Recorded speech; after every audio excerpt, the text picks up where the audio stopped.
Kamu percaya nggak kalau ada orang yang hidup lebih dari 900 tahun yang lalu, tapi ide dan penemuannya masih digunain hingga saat ini? Bahkan dia juga dijuluki sebagai penyelamat Islam di saat masa kacau balaunya dulu. Siapakah dia?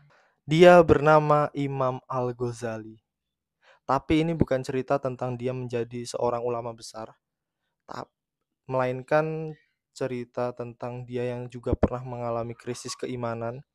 Dia pernah sukses, sukses besar, dan akhirnya dia meninggalkan itu semua untuk mencari jawaban, dan dia menemukan jawaban dengan cara yang gak biasa.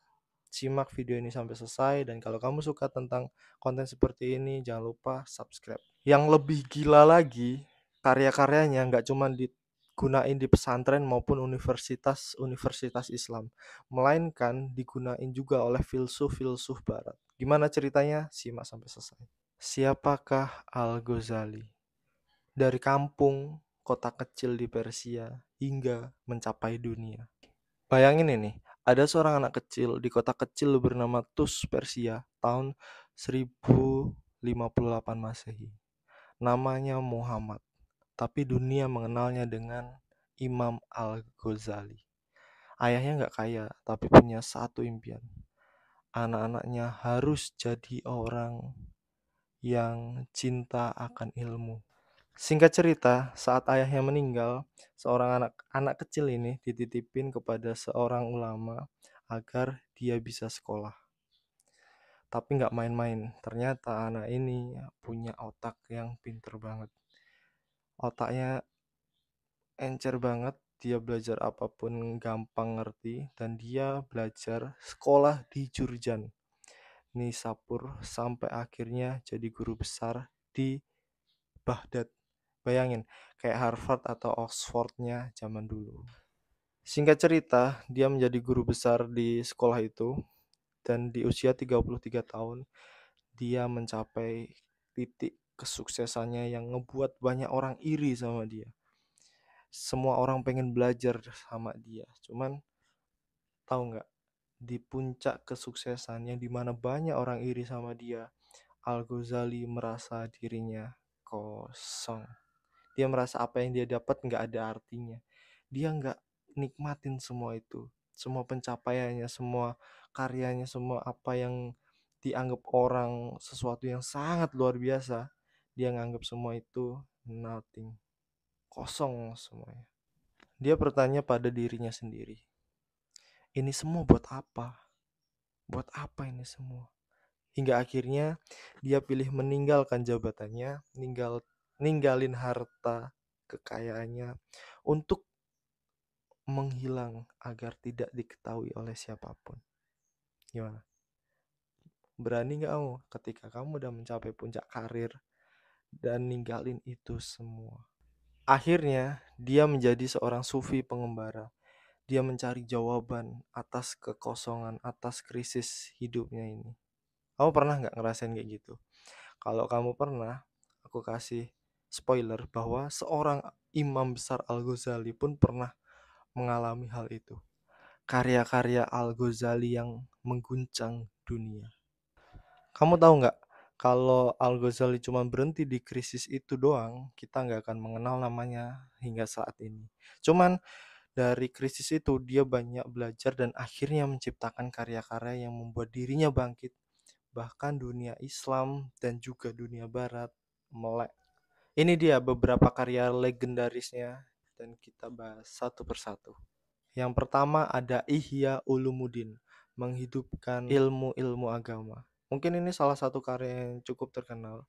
Bahkan aku orang awam soal buku pun tahu bahwa Ihya Ulumuddin itu karya besar dari seorang Al-Ghazali. Kalau kamu tanya ulama-ulama besar sekarang, pasti mereka pernah baca atau mengutip buku ini. Kenapa? Karena Al-Ghazali nggak cuma ngomongin Islam, soal agama dan ritual.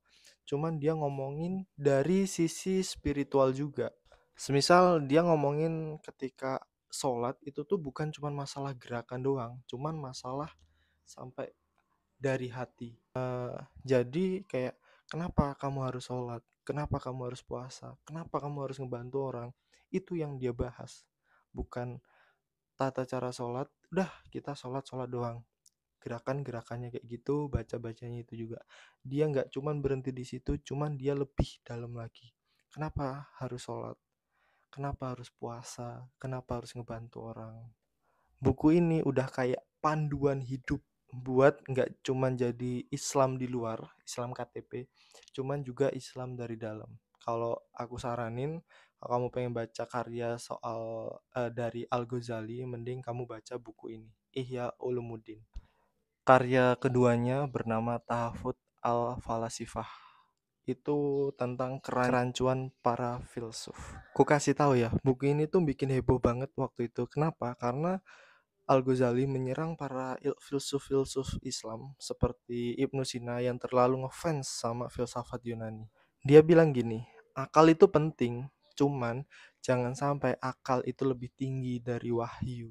Banyak yang bilang Al-Ghazali ini adalah killernya filsafat, tapi sebenarnya dia bukan anti filsafat. Dia cuma ngebatesin bahwa sebenarnya akal dan wahyu itu harus berdampingan. Dan buku ini bikin diskusi tentang filsafat jadi seru banget. Sampai-sampai dunia barat, filsuf-filsuf barat pun ikut untuk berdebat akan buku ini. Al-Munqidh min al-Dalal adalah karya ketiga dari seorang Al-Ghazali. Artinya adalah penyelamat dari kesesatan. Buku ini tuh semacam curhatan seorang Al-Ghazali.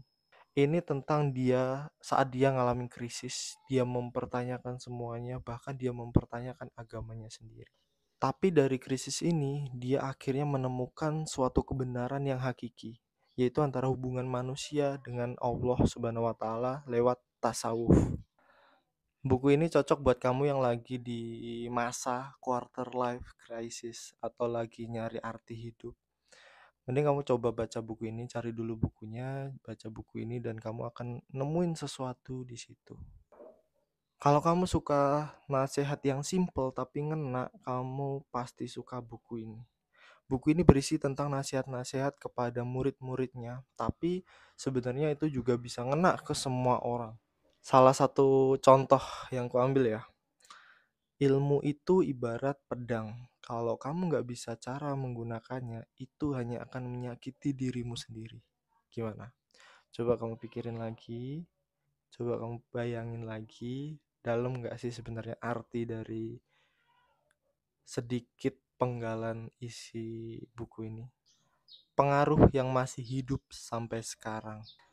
Kamu tahu nggak bahwa karya-karya Al-Ghazali itu bukan cuman untuk dunia Islam aja. Cuman karya-karyanya juga diterjemahin ke bahasa Latin dan digunain oleh filsuf-filsuf barat seperti Thomas Aquinas. Bahkan banyak soal pemikiran Al-Ghazali tentang moral dan juga spiritual digunain di dalam filsafat Kristen Barat. Di Islam dia bukan sekedar filsuf, melainkan seorang ulama yang dapat mengharmoniskan tentang agama, akal, dan juga hati. Kalau ibarat Islam itu bangunan, maka Al-Ghazali adalah arsiteknya yang menguatkan bangunan itu. Akhir hidup dan warisan. Di tahun 1111 Masehi, Al-Ghazali meninggal di kampung halamannya di Tus. Tapi karyanya nggak akan mati sampai kapanpun. Dia adalah bukti nyata bahwa ilmu dan amal bisa bikin kamu dikenang. Pertanyaannya, kamu mau nggak ninggalin warisan kayak dia? Warisan ilmu yang bahkan bisa dikenang oleh beberapa generasi berikutnya. Jadi itu tadi kisah dan karya dari Al-Ghazali. Aku berharap kamu nggak cuman tahu siapa dia, cuman kamu juga dapat atau terinspirasi dari karya-karya dia juga. Kalau kamu suka sama video ini, jangan pelit, please like maupun subscribe biar kamu dapat inspirasi-inspirasi dari tokoh-tokoh yang lainnya.